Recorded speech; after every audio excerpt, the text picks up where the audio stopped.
Hey, good morning, everybody. Scott Luton and some dear friends with you here on Supply Chain Now. Welcome to today's live stream. We have a distinguished panel of leaders and folks that are taking action to help lead really the entire world through some of the challenges that we're seeing today. So I want to take just a second and introduce our panel, starting with Claudia Freed, CEO of EALgreen. Claudia, how are you doing? I'm doing very well, Scott. Thank you so much. You bet. So great to see you again after spending some time with you at the RLA show out in Vegas just a few weeks ago. I tell you, the world's changed since our last time together. But so glad to have you here. Joining Claudia is Koray Kose, Senior Director, Analyst, Supply Chain Research and Advisory with Gartner. Koray, how you doing? Very well, thank you. Thanks for having me here.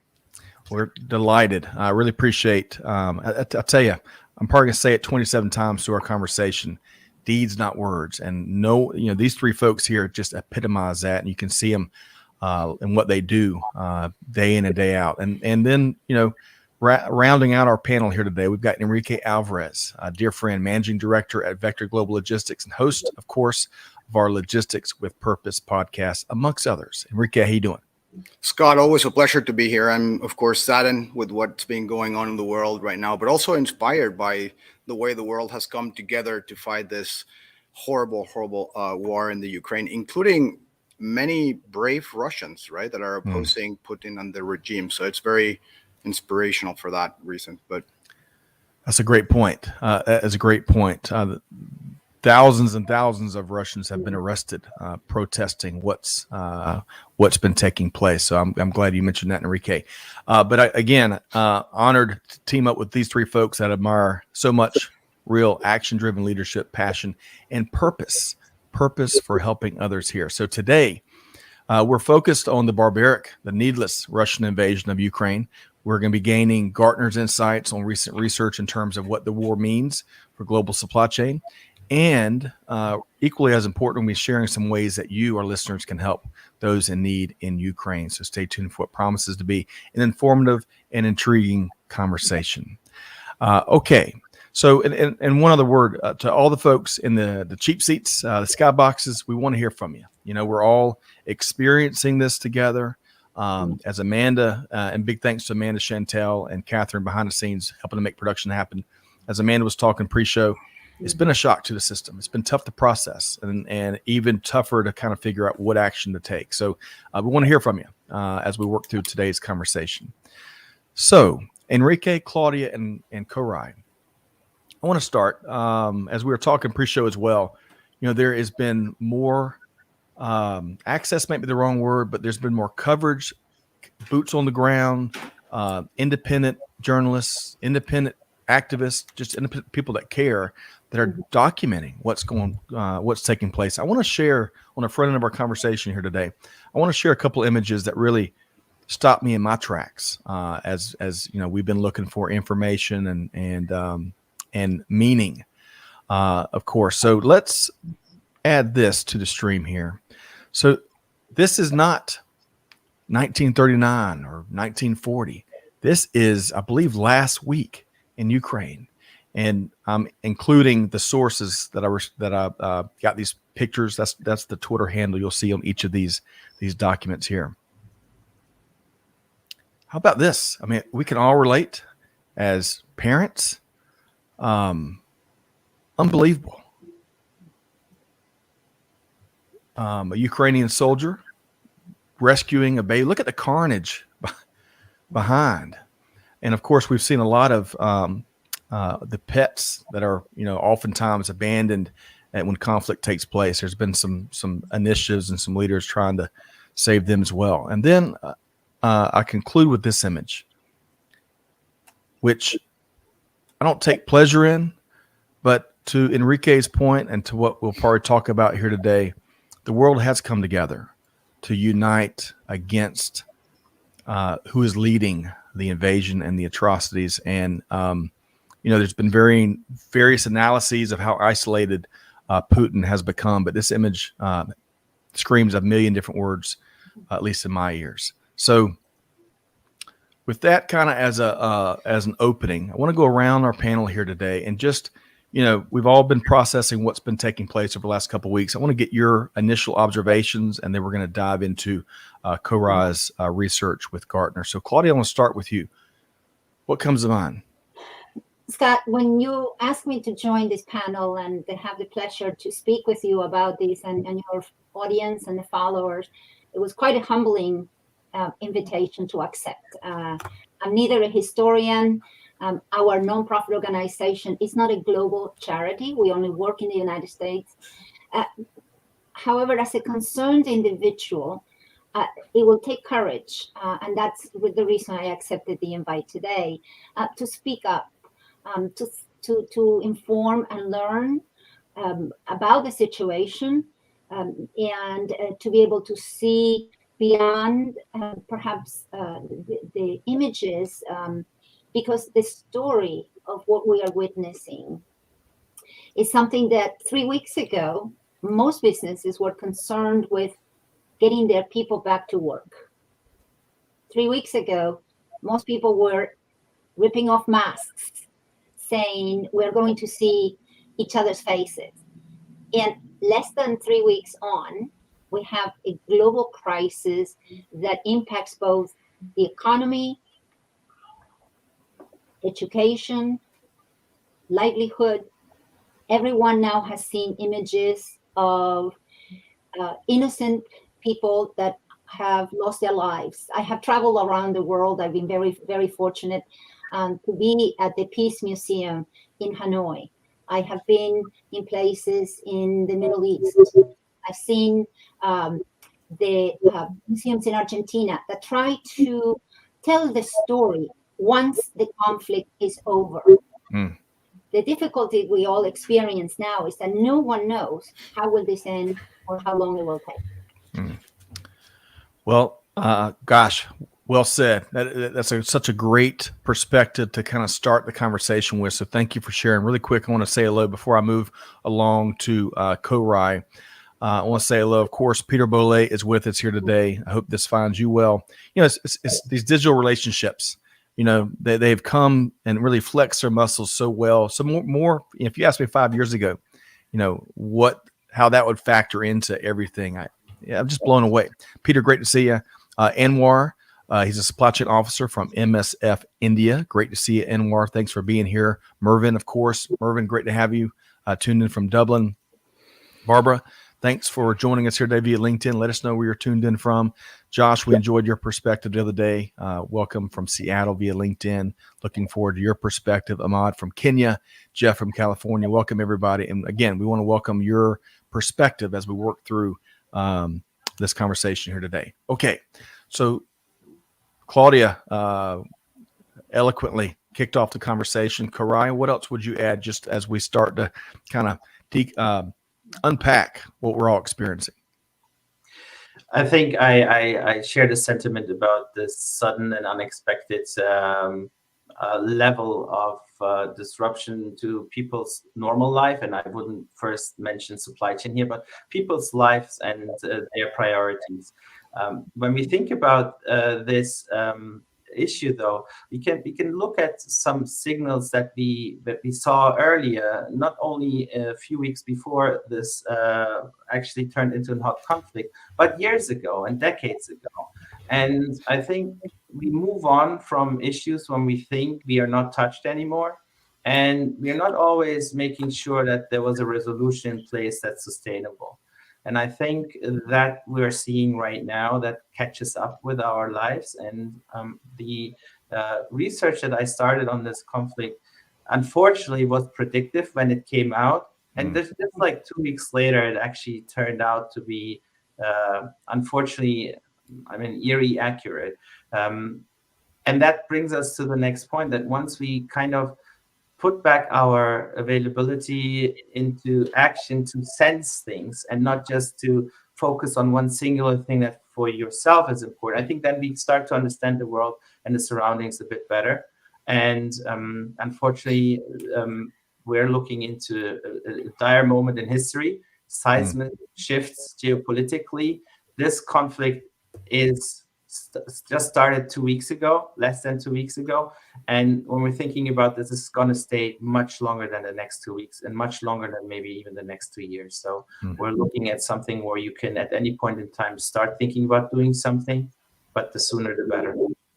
Thank you for that, Koray. And I look forward to the research and the data-driven research you'll be sharing with us soon. I'll tell you, Enrique, I'm coming to you next as we wrap kind of some initial observations, but I'm praying. While to your point, Koray, this, we're not going to solve this overnight, and unfortunately, it looks like there's going to be a painful road ahead. But praying every day for a ceasefire and for the atrocities to stop and give folks a respite as hopefully very skilled diplomats and the world can come together and figure out a more permanent solution. But Enrique, all right, what's on your mind?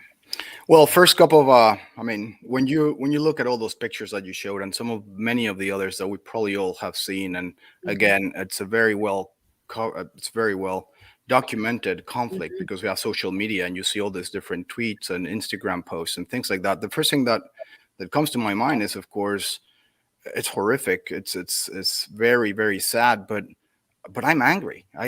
I've been angry since this started. Why? Because I just see all that people and all that needless just loss of life and infrastructure and just order in general. That's really, really scary. And so for me, I've been communicating with agents. We have a logistics company, as some of you guys might know. And so I've been communicating with agents around the region, with friends also in the Ukraine that have families in the Ukraine, and just kind of trying to understand a little bit of what they're leaving and how they're feeling. It's horrible. It's something no one should go through ever.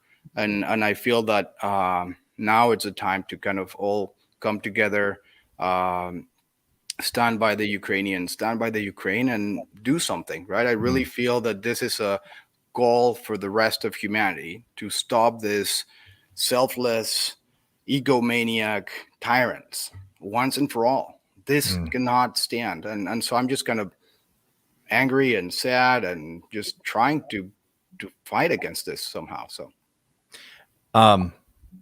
yeah, I think all of us, we're all nodding our heads. We kind of feel a lot of what you just expressed there. So these conversations, for me at least, are difficult to kind of work through because of what folks in Ukraine and in the region are experiencing. We have it easy. We're sitting here doing a live stream talking supply chain. So it's with that in mind that we want to, be very respectful with the tenor. So, but we want to hear from folks and hear what you're observing. So welcome in Estefania from Mexico. Great to see you here. Lisa, hey, we appreciate that feedback. Supply chain professionals and leaders and that in the most inclusive sense, right? End-to-end supply chain, all that makes up, is in a unique position to do something about this. So thank you for that, Lisa. Gene, hope this finds you well. Great to have you here today. Saham, great to have you back. Really enjoyed your perspective last week, and welcome everyone else. Okay, so Koray, in our prep conversation yesterday, that there's so much a wealth of information that y'all have produced. We've kind of tried to target I think 3 slides, and then there's lots more because there's lots of data. It's an exhaustive research. But we've got a couple images, and we're going to be working through this conversation based, kind of learning from you here today. Information is power, as memories shared on the live stream this week when we were talking more, kind of traditional supply chain, traditional conversation, I guess. An informed consumer makes informed decisions. Well, I would expand that beautiful sentiment from memory.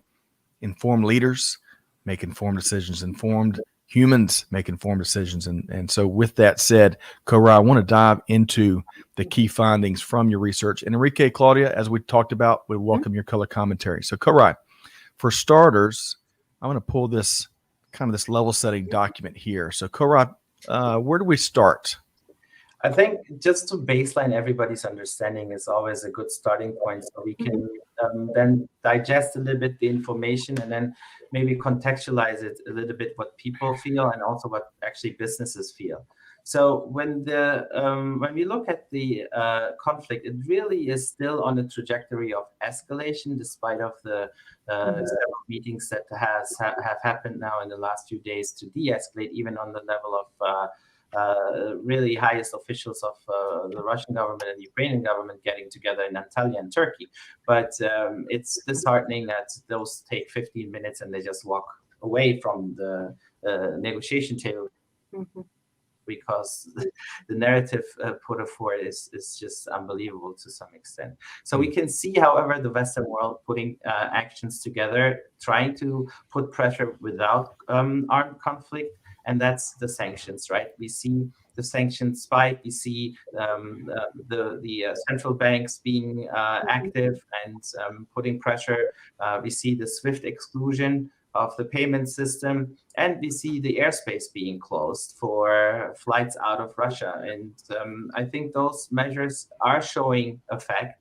But right now they're showing an effect of anger on the opposite side. So it actually intensified the conflict for the time being. However, when we look at it economically, it is like almost like wrestling the bear down a little bit. No pun intended, right? So it will take time, but we see the Russian ruble devaluate. We see the Russian government's debt to be almost defaulting. They are at the brink of defaulting because a lot of their reserves are frozen because they're outside of Russia. So we look at the two economies, totally non-comparable. Ukraine about 50 billion, Russia 400 billion, right? We also look, however, then a step further. The Russian economy, 250 billion out of that 400 billion exports is actually fossil fuels.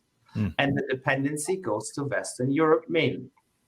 So thinking about that and putting pressure on the energy exports that create €1 billion for Russia a day, basically financing the machinery to this aggression, is something I think politicians understood, but the dependency is just so dire that it will take time to counter that, right? So, yeah, go ahead. Let me chime in just for a second, and I'm gonna get Enrique and Claudia to maybe quickly comment on what Koray's already opened up here. Just adding the headlines this morning: the Biden administration is going to Congress to get Russia's most favored nation status. I'm not a trade expert, but get that removed. I think that would be an historic move. In a strange development, I'll call it, for lack of a better word, the Russian space agency is threatening to leave the one American astronaut up at the International Space Station because, of course, we rely on Russian rockets for that. It's you couldn't write this. You couldn't sit down and write this book. All right, so I'm going to come to Enrique and Claudia really quick. But first, Josh says, do anything correctly. You need communication and accurate information. The countries that are allowing refugees in will have to tackle the issues of energy, food, and healthcare. For the 2 million, because Koray's going to talk about this in a minute, additional people that need care while correctly cutting off one of the world's largest exporters of power. Excellent point there. Claudia, really quick, based on kind of how Koray's setting the table, your quick comment? Interestingly, how this never was a regional conflict. We've seen conflict around the world, right? Immediately, it became a global conflict. The idea of the systems, whether it's financial system, SWIFT, trades, regulatory, tariffs, all of that, which the world has used as mechanisms to promote a global economy where everyone can thrive and benefit from. Those very systems are really the foundation, as well as how we help the people who are the victims here. Yes. Yes. So for leaders, it's a difficult time. When you cut off getting money, it also, we'll talk a bit later, it presents a challenge for nonprofits that are trying to get aid onto the hands of the people who need it. Very complicated, fast, high stakes. And I don't think it's ever been more important that the stakes are so high that getting it wrong will have terrible consequences. Well said, Claudia. Enrique? Yeah, so just adding to what Koray said, the Ukrainian general has 18 seaports, and all of them combined, they have like a throughput of about 1.5 4 million TEUs. That was in 2020. Savannah, so that you can have some kind of context or comparisons, like 2.7 million. So it's a lot. It's a really important. And now they're all closed. There's no people working on the ports. They're all shut down. And the one thing that I think I'm worried about is that, and I'm fully supportive of certain sanctions. I think they're needed, and they're already, you can start seeing the pressure, as Koray was saying. But then, of course, some of these other sanctions that are probably not financial or energy related are also going to affect a lot of the poor Russians in Russia right now. So I think this conflict can continue to go on, and at some point we're probably going to have to start sending humanitarian aid to Russia, because this is going to impact the poor, as most conflicts always do. And that's also something we have to consider, as Claudia was saying, right? It's not easy. Those sanctions actually have some consequences that are not all of them intentional, positive. Right. Gosh, so much to get into. Thank you both for your commentary there, and thank you, Jose. We all, I think, feel the sentiment here. Stand and what's the right action to be taken. But getting back to you, Koray, when you think about comparable situations, I can't stop thinking, frankly, about the first Gulf War when Saddam Hussein invaded Kuwait. I spent some time in Kuwait when I was in the Air Force. And of course, to Claudia's point, gosh, not only are the stakes massively different, but unfortunately the options are massively different. Of course, there's some other differences, but what comparable comes to your mind, Koray? Quite honestly, nothing good. And I have to go decades back to a comparable situation where the geopolitical impact of this is, as I said, seismic. And I think post-World War II, there's nothing that kind of compares to that in the way it's unfolding, because we see a level of prosperity globally that has grown over decades of more or less peace without having a world war.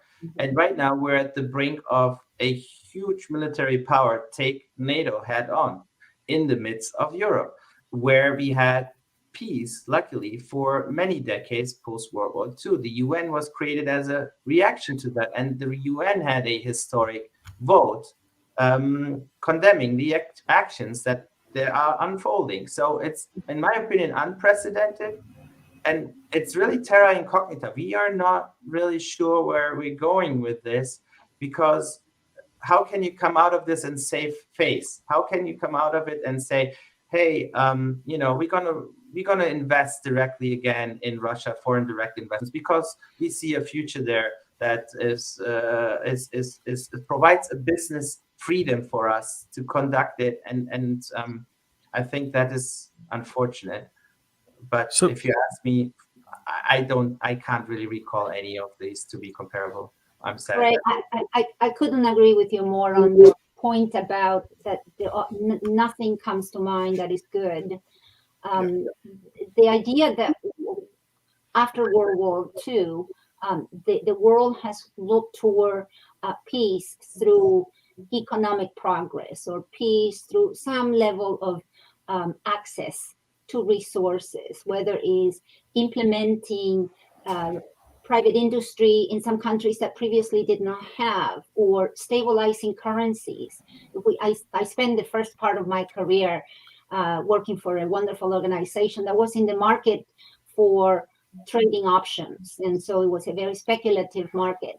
I cannot imagine now what it would be like to sit at a trading desk at any part in the world, because the volatility and the risk. Right. So when you think about things like the impact on the transportation, Enrique will tell us. Yes. Can the market handle $7 a gallon pricing for our truckers? So the economic repercussion at a micro level, not just the macro and the global, it will take a very, very long time to stabilize. So on that note, let me bring in Dr. Rhonda. Dr. Rhonda, hope this finds you well from Arizona there. This is a wonderful sentiment. I think we can reframe this conversation, she says, standing in support of all humans that are behaving from a place of kindness and protection for others, Very well said, Dr. Rhonda. Claudia, I'm learning something new about you. I always knew that you were several pay grades above me, but man, to hear about your trading background, we're going to have a whole nother conversation. Koray, I want to come to you next in just a second. I'm going to move ahead to the some of the industries are getting impacted. But Enrique, quick comment from you, please. Yeah, no, I'm answering your question about how this conflict compares to other conflicts in history. It's really hard, right? One of the main difference that I see is technology and information. I think that back in the day, and Koray mentioned this, the Cold War, I think that the propaganda, which is so important for some of these conflicts to continue to grow, was easier in general. Right now we have Instagram and Twitter and social media and all that. So I'm feeling that it's a lot easier to learn what's really happening, and it's really, really hard for governments that are trying to portray things differently with the sole purpose of really just making this more conflictive. It's harder. So I think that that's a big difference that we're seeing, and that I think that it's going to be key as well to kind of resolve the conflict, because it's going to be a lot harder to convince Russians in Russia that the evil is the West again, and they are the saviors of the Ukraine. I think that's going to be harder for them to really sell. Enrique, you bring up a brilliant point, something I hadn't thought about to this point. We've seen democratization take root and enable even the smallest of organizations to compete with the big ones, right? Now we're seeing information warfare, the democratization, I can never say that word right, enable citizens that want to help get the word out to help combat the aggressive nations that are causing the atrocities. It's really it's amazing. It's part of the sliver of good news, right? How technology is enabling that to happen. But I think that's why, before you jump real quick, that's why Dr. Rhonda's Zimmerman comment is so important, right? Because right now we cannot make the same mistake and say, well, the Russians are evil, these are the good guys, these are the bad guys. No, there's a lot of good people everywhere. And I think, again, to Dr. Zimmerman's comment, I think it's important that we all realize that we're all in this together, and we're all trying to fight this regime and this terrible invasion of the Ukraine together. Agreed. We got to try to isolate and get real specific around who is perpetuating the suffering. So, Koray, shifting gears a bit, there's so much we can talk about as a panel, so much to talk about, but kind of talking about some of the industries that are going to be, we've already have been, and will continue to be impacted with what's going on in Ukraine. Speak to that, if you would. Yeah, so we're seeing mainly 6 challenges that are a bit related also to the COVID reaction, but the COVID reaction came in waves. This is one day to another, basically. So we're seeing material shortages, especially in the ones that come out of the region. We can think about palladium, neon, nickel. I mean, if you want to go somewhere and just check the nickel price, you'll be surprised how actually, a rocket ship starts towards the moon. It looks like that. Material cost increases are across the board, and we see it somewhat on the gas station.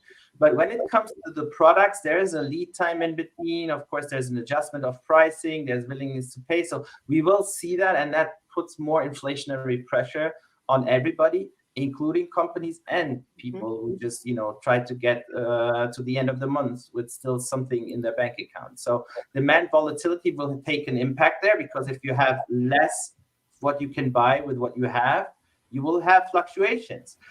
You may have a demand volatility where you need to now buy other things, right? And we saw it in the pandemic too. So a lot of actions can be put into place that companies learned or should have learned in the last 2 years. Logistics, route, and capacity constraints, right?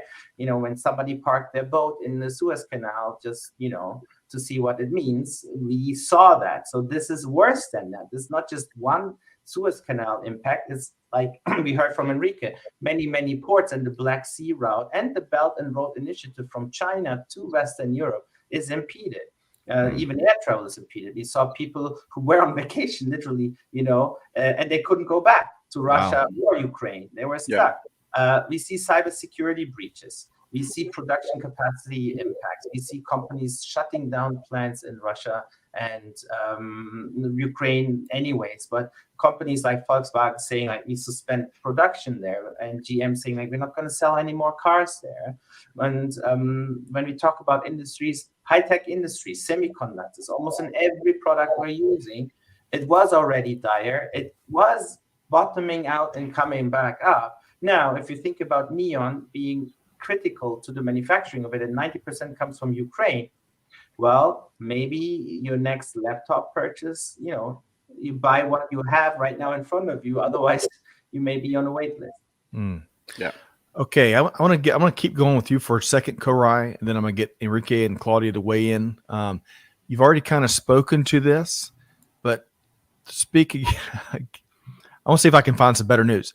Think about full impact. When you think that will peak, and when are we going to see, hopefully, prayerfully, some improvements? And I'm not talking just supplies and commodities. I'm talking a little broader than that. Speak to that, Koray, if you would. So when we think about peaks, we see some of it like reacting. Of course, the markets are anxious about the developments, but I think the more information and comprehension comes into play, the more it's going to be a long-term impact. So what we're seeing right now at the gas station is probably the lowest in the next few months to come. It's sad news, but it seems to be the truth. We also see oil being discussed at 200. Maybe if I would have a word in that, I would actually say probably at some point 300, maybe 400, but I don't understand yet the complexities that will cause other nations to react to that more boldly other than economically, right? And that would be a chain reaction. So when do we see likely true impact to consumers more than just like a little bit of pain here and there? Probably when the lead times are reached and the inventories are low. So wait another 30 to 90 days from now. And then we'll see a better picture, and we'll see how vast the impact is in overall. I mean, like wheat and grains out of Ukraine, right? If your bread, is not being sold anymore, or it's extremely expensive, who will be hit first? The poorest. And that is a major problem, right? Or the refugee waves. We were seeing a comment about 2 million. We're right about there. But that's the beginning. We're just 10 days into it. The ones who are now in the position of safety are the ones who had the means. There are millions who don't have the means, and they will find one way or another. Humans always try to get out of trouble, right? They will find their way out of the trouble, hopefully, and we're praying for that. But that means we're now looking at the refugee wave larger than we've seen from the conflict in Syria, pouring into the economies in Europe, and that is not necessarily something that will impede the economy, but it is a pressure on the economy now with 5-6 million refugees to be absorbed and to be taken care of, right, in a way that will likely need to be done for multiple years, because it's not like, ceasefire, everybody goes back. The latest number of the destruction in Ukraine goes up to $120 billion loss in 10 days. $120 billion loss of destruction and GDP loss. Just Ukraine. I mean, forget about Russia for the moment. If we add that, it's going to be even a higher number. So that is mind-boggling. I think we're approaching 2 million refugees now. Koray just mentioned 5 and 6 million. Gosh, just the scale of suffering. Claudia, whether it's something that Koray said there or something that you thought that comes to your mind, what would you add? On the point of that, in some crises, particularly in the COVID, it was a wave. You could kind of foresee getting stable, then getting worse. This came very sudden, and it mirrors what disaster relief philanthropy tries to follow. So if you think about how the world can come together in looking at ways to help, there's an immediate response. In some cases, then that follows some rebuilding. Then later on in the crisis, you may have mitigation, and then you help countries and people for preparedness. So there is a cycle to how the world can rise to help, because of course we all love to be present and avoid the next child being killed or the Right. next family being separated. And the idea that this conflict is so far-reaching, that the stakes are so high, that the cost to human life is so great, Yes. it's overwhelming. And as leaders, that's a challenge as well, running your company, running your business, running your teams. Frankly, from a mental health perspective, no one needed this. I couldn't. We've all probably seen the image of the pregnant woman being carried on the stretcher. It kicked me in the gut and in the heart. It's just such a tragedy. Don, welcome. I've got your question. I'm going to tee that up to the group in just a second for quick responses. But Enrique, before we do that, your thoughts? Yeah, no, dude, both Koray and Claudia mentioned it, right? On the humanitarian front, it's just also important to acknowledge how amazing, like Poland and Hungary and Romania, all those countries that are around the region are responding very openly, very rapidly, and they've been doing things that are amazing and inspiring. So we have to definitely acknowledge that. But then how long can they keep doing that, right? I mean, they're doing it now, they're responding right now, but this immigration that has been forced onto Ukrainians, it's just going to last a lot longer. So we're going to have to help all those countries kind of make sure they can safely and I guess efficiently welcome millions and millions of Ukrainians that they didn't clearly plan for, right? And then on the other side, the economics aspects of this, and I have a very practical example of our agents in Vietnam. We're shipping a lot of products from Vietnam, and all of a sudden, turns out that steamship lines decided to stop all these different lanes into Russia and some other part, and Ukraine, of course. And so all of a sudden, Vietnam's economy is going to be impacted because they all of a sudden stop exporting their products to Russia. And just very quickly, like, main importers into Russia, of course, is China. It's China, Germany, the U.S., Belarus. But Vietnam is $4 billion a year that they export into Russia, and that's all gone. So at some point, we're going to start seeing all this conflict reflected in other countries' economies because you just don't have that trade anymore. And of course, people that were manufacturing things in Vietnam that were going to Russia are just going to have to find something else to do. They'll be out of a job. So this will be horrible for everyone. And if I can just add, I think another point you make is really for those of us who are in the sustainability and environmental part of the world, thinking about the impact. I read somewhere that this is also an expression of agricultural societies. Yes. For example, I come from Argentina, as Scott very well knows, and Argentina could become a bigger member of the agricultural trade. I mean, we have soybeans, we have wheat, corn in Argentina. Are there infrastructures that can pivot, using a term that I said that I will not say in 2022? We all said that. And redirect ways to export the agriculture, meat, grains, from places like Argentina and other countries that have, for different trade agreements, have stayed within the region. So that's something else to look out in terms of what other countries will step in to try to help the food supply chain, which is more vital in my view, in the long view, and somewhat more dramatic view. We can all live with one less computer. Right. That's true. We can all live with one less fancy telephone.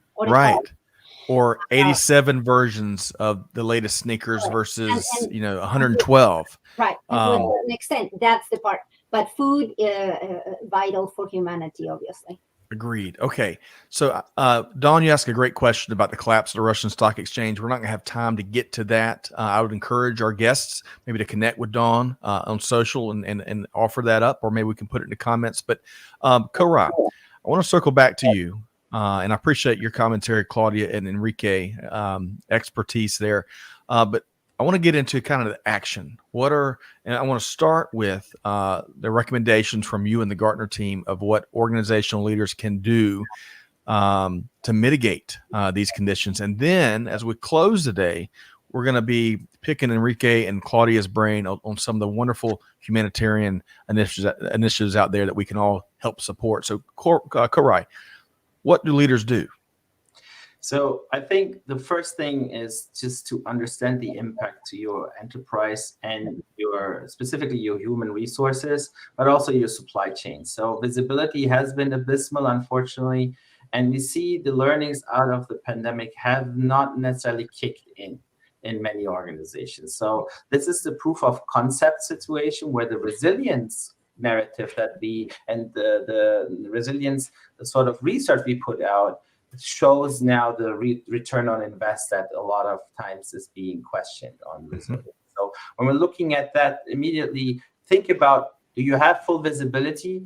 Do you know all the enterprises that you're doing business with directly or indirectly in lower tiers? And try to create that visibility for you to make informed decisions. While you're doing that, take care of your people. I talked to a lot of C-level of large enterprises, global 50 enterprises, and they have hundreds of people in the conflict region, meaning Ukraine and Russia in that sense, because people who are in Russia impacted by the shutdowns of their own enterprises in region, they still need to figure out, are they going to be productive? Are they going to be employed? And how are they going to be productive? And at the same time, we hear messages about employees being stuck in bunkers, WhatsApping and being on MS Teams with their boss during normal work hours, and that is a bit shocking. So that's the first thing leaders need to do. Can they provide safety and comfort to the resources in the conflict region, and can they draw the right conclusions out of it? That's the first. The second one is make commitments to your supply chain to show confidence. And that means don't overcommit, don't get into irrational panic buying, because that creates a bullwhip effect and a congestion that everybody will suffer. Of course, it's preaching to the choir a bit, but there will be companies who act as if they were like the sole biggest, largest consumer and create some of the panic buying dynamics. But I don't know if that's actually going to be the right move, because demand volatility can kick in. And then, of course, you make the commitments, you can't get the stuff out of the region. So what are you going to do with that? That's another problem. At the end of the day, it is really about your vulnerabilities and ability to understand that through the visibility and taking the right actions in the right priorities. And you showed the outlook, right? We're looking into several different scenarios there that we hope to keep alive the de-escalation scenario, right? That the ceasefire comes into play, people are rescued, negotiations are done at the table, not on the battlefield, and that, however, still as slow as it is, it's still a better option than continuation of destruction. Right. Unfortunately, we are right now in the severe environment. So the regional containment is currently the focus of the parties that are not yet directly involved, like NATO and the Western European countries. They try to contain it, and while they're containing, they're trying to solve it. However, for an accident, a rocket hits refugees in the border of Poland and Ukraine. What is going to be? Is it going to be the NATO case? Is that going to require the action of NATO, which would be unprecedented, full-scale war involvement? I mean, this situation, as much as we don't see so much in the news, that severe scenario, because, I mean, Jens Stoltenberg said that we are working on avoiding a full-scale war. And if he said that as the head of NATO, we are at a situation that is critical. So whatever we can do to help people to come through this in a safe and hopefully comforting way, the better for everybody. And that includes, like Enrique pointed out, the people in Russia employed by companies, either from the outside as foreign direct investment or just the Russian economy itself. This is lasting damage. This is not a cut somewhere. This is going to take time to heal. Agreed. and we can see, I think, a real risk of spillover. We Agreed. can see conflict regions in the South China Sea coming up, and we can mention Vietnam. I can mention more islands that are out there, and you can easily, figure out which ones I mean there. And it can just escalate from there on. So I think we need to be doing and acting the right things right now. Like, just watch, because you can always course correct, Right. but you cannot make up for time lost. Agreed. So much. Gosh, we need several more hours. Koray, I really appreciate what you and Claudia and Enrique have all brought to the table. Just want to put this out there to the Russian people. Find your voice. We're with you. You're in a unique position, much like we've been talking about how supply chain is a unique position in different countries that we're all speaking to. But prayers are with the Russian people to find their voice and to help change what's taking place. Okay. Koray, a couple quick comments. yeah. Claudia, go ahead. Yeah. I want to just comment on Koray's excellent analysis. Yeah. And I know this is a live event, and we may not be able to come back and listen to it, but I really appreciate the rigor of that analysis, Koray, and in terms of understanding really the consequences. Suffering is suffering. I don't care what you call it, what accent you have, what country. Suffering is suffering. And the best outcome would be to tread back carefully, quickly. Yes. So Yeah. that we can enjoy peace for everyone. I think, Enrique? yeah, I totally agree with Claudia, and Koray put like a very comprehensive and very simple plan to follow. So we should definitely pay closer attention to that. Hopefully people can, we can share some of those documents that Koray put together after this, Scott. But for me, it's, we all have to fight. This is our fight. This is our war too. I mean, every single person that's somewhat conscious enough or old enough to know that this is going on has to do something, right? And it can't be just sending another WhatsApp meme or text, or it doesn't matter if it's $5, it doesn't matter if it's $2, it doesn't matter if you're really gathering food and sending it, it doesn't matter if you're hosting families from the Ukraine, but everyone should be doing something, right? Even if it's small, everyone should be doing something. And I think that, as Koray mentioned, it has to happen now. Yes. Because no matter what, the impacts of this is going to be felt for a long time. Yeah. That's right. Maybe I can add one pragmatic solution to that for the movements we have seen in the last year, right? Climate change and the urgency to do something about the environment for the sake of our children, right? We can do that only once we have stability, peace, and prosperity.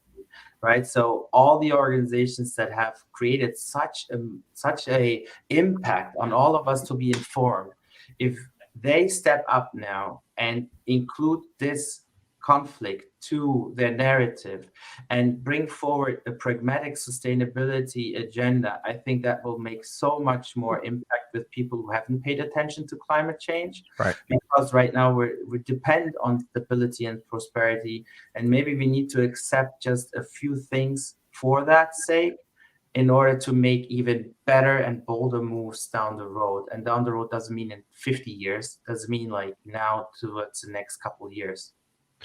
So well said. I think we all can certainly agree on that no one will win with a massive global war. There will be, it'll be something that humanity's never seen. And that's why it's so tough. And our leaders have such a horrible challenge to walk that middle, while folks are suffering, that we all want to do something about it. But gosh, the wrong step could really lead to an explosive environment that no one wins in. So well said, panel. I want to switch over to hopefully lighter news because it's opportunities to take action, no matter how small, how big. But really quick, Atul, ripple effect across supply chain and ripple effect across humanity is what we're seeing here. Siham, great point. Other world conflicts are also important, yet the invasion of Ukraine is so far-reaching, it needs immediate global attention. Well said there. T Squared says that the scenario really shows how how economically integrated we are. Agreed. Mhm. Japneet, great to see you here today. Says it's an attack on freedom, ordinary citizens' right to peace and prosperity, not a mere geopolitical situation. Everyone in the world is impacted and needs to step up. Man, we want to put that on a big old poster and take to the streets. Japneet, well said. Thank you so much for sharing. Okay, speaking of taking action, we're all big. One of our mantras here is in our bones: deeds, not words. Deeds, not words. So, Claudia, I want to circle back to you first. Yeah. And I know all of our esteemed panel here, what you see is what you get, folks. If you haven't seen Enrique, Claudia, and Koray in action, these are the same people you have in the private conversation, the same ones you have in front of our ecosystem here. Genuine, passion, purposeful. So, Claudia, I know you've got a slew of humanitarian initiatives. What are some of your favorites that you'd recommend to folks? And we're going to drop those links in the comments. Great conversation to switch to what can we do. So mobilizing first our minds to the point that was made earlier, learn about the conflict, learn what the history about, how we got here, what can we do to help bring harmony even within our workplace. Stress in organizations is very high, and being informed allows you to have intelligent conversations. When we come to a value in the American culture, which is philanthropy, we're one of the most philanthropic and generous nations in the world. There are studies that talk about what that does to the human being and how it enriches your soul when you are able to have empathy and when you are able to extend your hand. Not everybody is able to send an airplane to take out people. Some companies will be able to do that. And for a moment, if you think about what are corporations doing, talk about those who immediately retracted their workforce. No one told them. There was no White House that said, go get your people out. So corporations are taking the step because they know it's the right thing to do. And ordinary citizens also can take certain steps. My advice to anybody who wants to be involved and feel that they are doing something positive, learn about the reputable charities that are already on the ground. This is not a time to start supporting a cause that you never heard about. And how do you find what those charities are? There are reputable agencies in the United States and globally that rank charities on their transparency, on their efficacy, and on their governance. So you can go to guidestar.org, charitynavigator.org. We will put that on the chat and we can share that on our LinkedIn profiles. First, find out, just like what Gartner does for the corporate and business world, there are organizations that have already assessed the efficacy and the effectiveness of those charities. There is one that has gained a lot of prominence. I have not yet donated myself, but I am contemplating. And Koray, I would like you to correct my pronunciation. Razom or Razom, R-A-Z-O-M, which in Ukrainian means together. It is an organization that is able to get some funding and donations of money. So when we think about what we can do, there are two ways of doing it. We can do financial donations. In other disasters, we have had cases where there are in-kind product donations, relief products. And in such a theater of war, I would advise against that. I would say find a way in which you know that the funds are going to reach the agencies that are on the ground in the Ukraine. Doctors Without Borders, charities that are specific to mothers and children. The opportunity to help directly is here for all of us, whether it's a small amount or whether you are a private foundation. For example, the IRS is going to enact a special dispensation. If you're a private foundation and you can give a lot of money, you can now look to make grants directly. And the final point that I will make, even Ukrainians are saying, we don't need the money. Our forces, our armed forces. Unfortunately, there is a regulation in philanthropy and in the nonprofit sector that prohibits nonprofits, unless you're dedicated to just that mission, prohibits a normal standard 501c3 organization to give to a military or a government agency. Huh. So it is important to learn what are the mechanisms that you can give, remain a fervent advocate and act on your advocacy, learn, share information. This evening, I am going to a fundraising event here in Chicago. And not only whatever we can donate that evening will go directly to one of these nonprofit charities, but more importantly, it's going to be a village of Ukrainian artisans. Oh, that's awesome. So we will be able to support them and validate that their culture and who they are is valued by all of us. And back to the point made earlier, that is how we express our humanity. I love that. Okay. Claudia, man, I second what T Squared says, because he quoted you saying suffering is suffering. Just drop the mic, walk away. Nothing else needs to be said on the matter. And I would apply that to a lot of what you just shared there. We've dropped the Charity Navigator link, which is a great way to do your homework and vet these groups. I'm gonna mispronounce this probably, but Razam of Ukraine. Yeah, I don't know how to say it, but that's exactly the right way to write it. And Peter Bollet is making a great point, supporting what Claudia is saying. He says that pop-ups are everywhere. Canadians started to buy up and no-show on Airbnb properties in Ukraine in a way to financially support locals. And with ours, fakes were popping up, fake nonprofits scamming folks. Unfortunately, it's unbelievable the heartless things that go on sometimes in this world. But Dr. Rhonda, appreciate that. Love the conversation. Best wishes, safe travels to you. Enrique, coming to you. I know I've been watching this private chat. Man, there's so much that you and the Vector team are involved in support. We've profiled a lot of those organizations, those leaders, and those causes on Logistics with Purpose. But tell us about a couple of initiatives that you would recommend.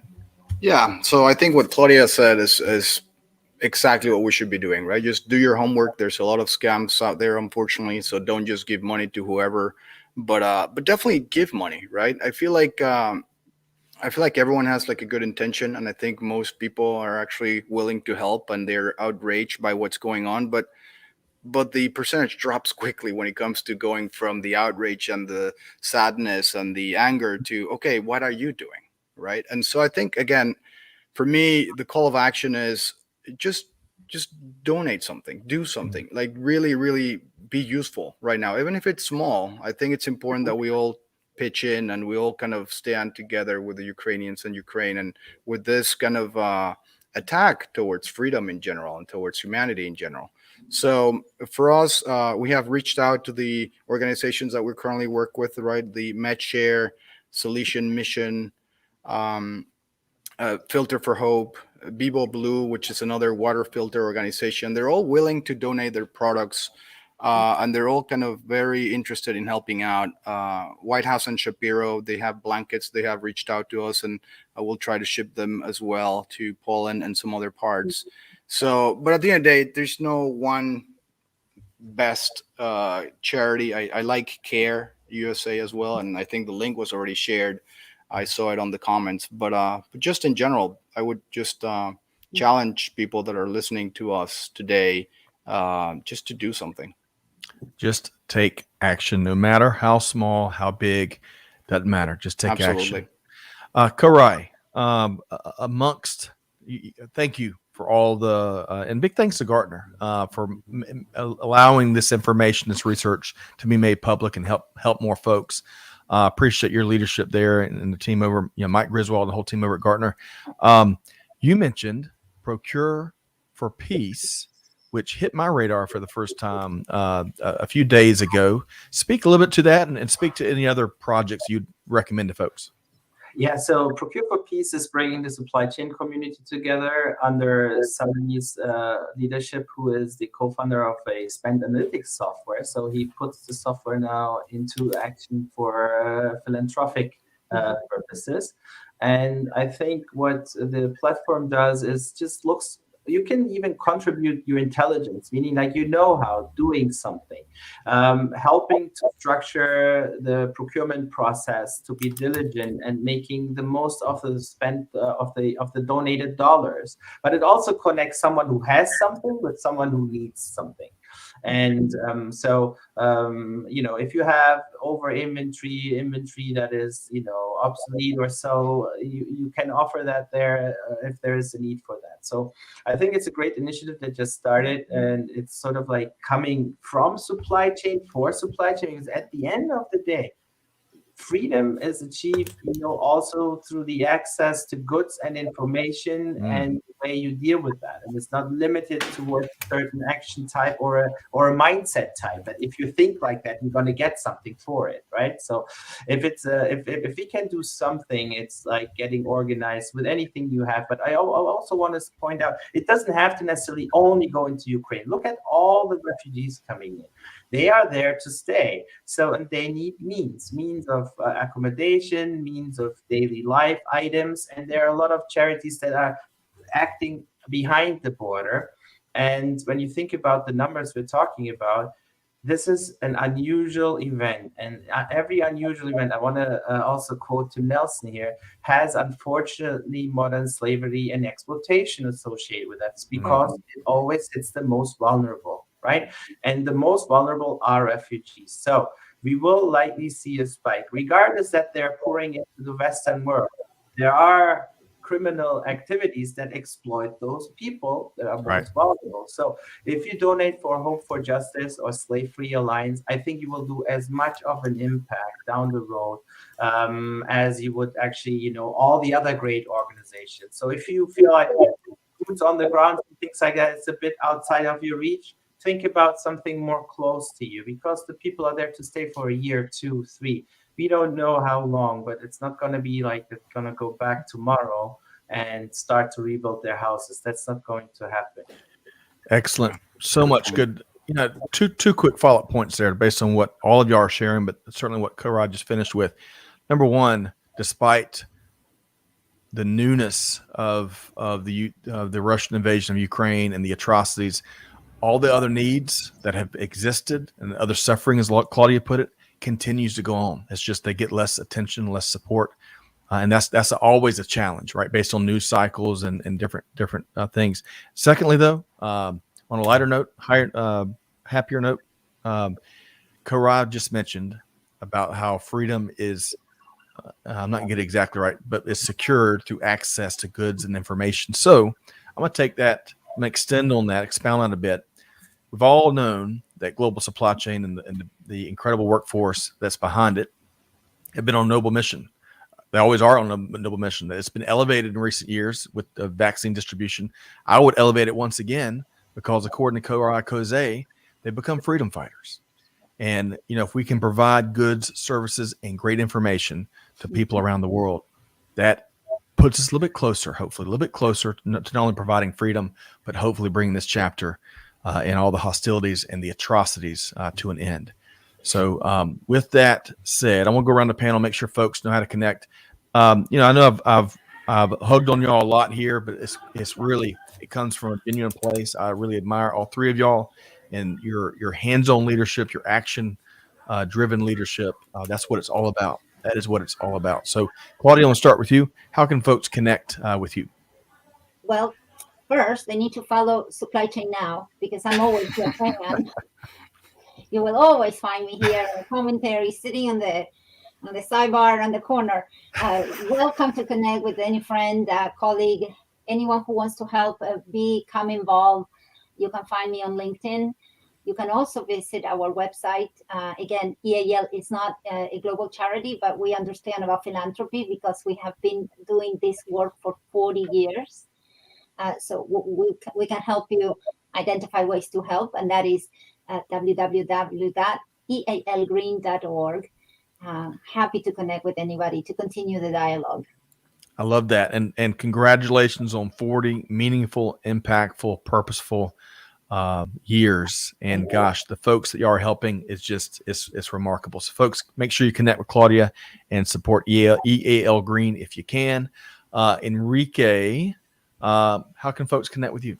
Yeah, I think the best way would be either via LinkedIn or also my email. It's Enrique, Enrique.alvarez at vectorgl.com. And of course, if someone's listening and wants to donate products, we're trying to coordinate a couple of containers to ship to Poland and that region. So if you want to donate and want to help out, just send me an email or contact me also through the website at vectorgl.com, and we'll be happy to help out. Love it. I admire all the different things that the Vector team's in there. When I first met Enrique Koray, I'm coming to you next. You're going to be the cleanup hitter. When our very first conversation, I met Enrique years ago. He mentioned to change the world as part of his MO and part of the mission. And, it's easy, as I've said before, it's easy to kind of laugh at that. And I don't mean any offense to that, Enrique. But little did I know, I've seen it every time I sit down with Enrique. I see it in their actions. So that is, that's one of the things that makes working in supply chain so cool. Koray, I don't know how you get any sleep. Anyone that follows you on social, much like Enrique and Claudia, all kinds of things you're up to beyond providing actionable insights from the world-class Gartner team. How can folks connect with Koray Kose?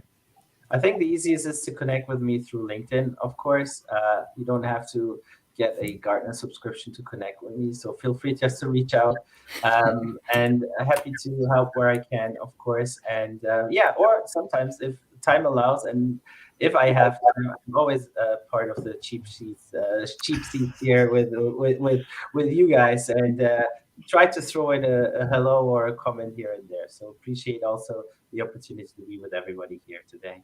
We love it. And, I love your sense of humor, which comes across in the comments as you make those cheap seat contributions. We say it a lot, but it's really important to kind of maintain in the darkest of days and the most challenging times, maintain that sense of humor, because we all got to kind of check out and we got to take care of ourselves before we can help everyone else. And that's really important. Okay. Enrique Alvarez with Vector Global Logistics, Claudia Freed with EALgreen, and Koray Kose with Gartner. I've really appreciated your contributions as part of the conversation here today. Bless you in all of the work and all the contributions you're making as we get through this and then the next challenge, right? Because that's what it's all about. That's what supply chain does. The curveballs keep coming.